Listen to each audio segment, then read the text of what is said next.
নৈতিক সরকার থাকলে এই আতাউর রহমান বিক্রমপুরীকে গুলি করে মেরে ফেলতাম। পুলিশ কমিশনার জাহিদুল হাসানের বিরুদ্ধে আল্লামা আতাউর রহমান বিক্রমপুরীকে গুলি করে হত্যার হুমকি দেওয়ার অভিযোগ উঠেছে।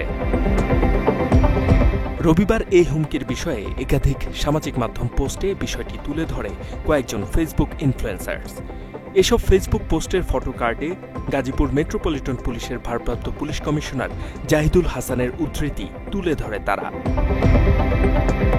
সেখানে উল্লেখ করা হয়েছে, যদি রাজনৈতিক সরকার ক্ষমতায় থাকত তাহলে এই আতাউর রহমান বিক্রমপুরীকে গুলি করে হত্যা করতেন পুলিশ কমিশনার জাহিদুল হাসান। এ বিষয়ে ফেসবুক ইনফ্লুয়েন্সার্স মীর জাহান এক পোস্টে কমিশনার জাহিদুল হাসানকে উদ্দেশ্য করে বলেন, পুলিশের চরিত্র পাল্টায়নি। রাজনৈতিক সরকার ক্ষমতায় থাকলে তিনি আলেমদের উপর গুলি চালাতে পারতেন, কিন্তু এখন পারছেন না। ওই পোস্টে আরও উল্লেখ করা হয়েছে, ইসকনের এজেন্ট হয়ে জাহিদুল হাসান আলেমদের বানিয়ে দিচ্ছেন রয়ের দালাল। এমনকি হিন্দুস্তানের দাসী হাসিনার আমলে আলেম সমাজ এবং রাজনৈতিক দলের কর্মীদের উপর করা মিথ্যা মামলাগুলোকে তিনি সঠিক মনে করছেন বলেও অভিযোগ তোলেন ইনফ্লুয়েন্সার্স মীর জাহান। এছাড়া এক মাদ্রাসার মুহতামিম মাওলানা মোহাম্মদ আব্দুল মুকিতকে বাড়ি থেকে ধরে নিয়ে 15 দিন গুম করে রাখার পর ঢাকায় গ্রেফতার দেখিয়ে জঙ্গি মামলা দেয়া হয়েছিল বলেও অভিযোগ করেন এই ইনফ্লুয়েন্সার্স। তবে কখন এই ঘটনাটি ঘটে তা মীর জাহানের ফেসবুক পোস্টে উল্লেখ করা হয়নি। এ নিয়ে আরেক ফেসবুক ইনফ্লুয়েন্সার্স এবং সাবেক সেনা কর্মকর্তা ডেল এইচ খান এক পোস্টে ব্যঙ্গ করে বলেন, 5 আগস্টের পর পুলিশের পক্ষে আর কাউকেই গুলি করে মারার ক্ষমতা থাকা উচিত নয়। আইন প্রয়োগকারী সংস্থার ক্ষেত্রে মন চাইলেই গুলি করা যে পুলিশের আইনের প্রয়োগ নয়, সে বিষয়ে অবগত রয়েছে সাধারণ মানুষ। মাত্র 30% টাকায় জমির মালিক হয়ে নতুন বাংলাদেশের গড়ে তোলার স্বপ্ন দেখা বাংলা বসতি।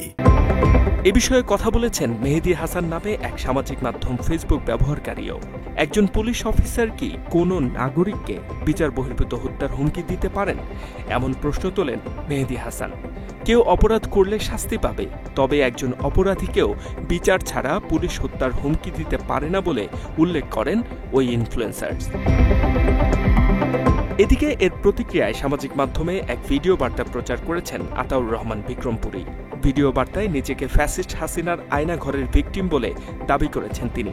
আমি আতাউর রহমান বিক্রমপুরী, আমি আয়না ঘরের একজন ব্যক্তি। একই সাথে তাকে হত্যাযোগ্য করে তোলার জন্য পুলিশ মিথ্যাচার করেছে বলেও দাবি তোলেন আতাউর। ভারপ্রাপ্ত কমিশনার জাহিদুল ইসলাম বলেছেন, রাজনৈতিক সরকার থাকলে এই আতাউর রহমান বিক্রমপুরীকে গুলি করে মেরে ফেলতাম। কথিত জঙ্গি সংগঠনের সদস্য রয়ের এজেন্ট সাব্যস্ত করা কিংবা নির্বাচন বানচালের ষড়যন্ত্রের সাথে আতাউর রহমানের কোনো সম্পৃক্ততা নেই বলে দাবিও করেন তিনি।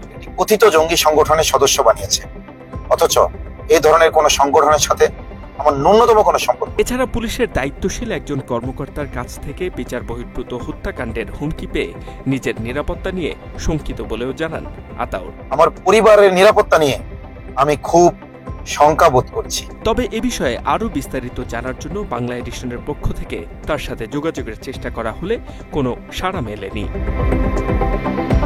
অন্যদিকে পুলিশ কমিশনার জাহিদুল হাসানের সাথেও একাধিকবার যোগাযোগের চেষ্টা করেছে Bangla addition team.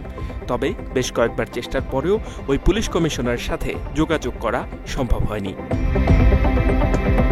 H M Ataullah, Bangla addition.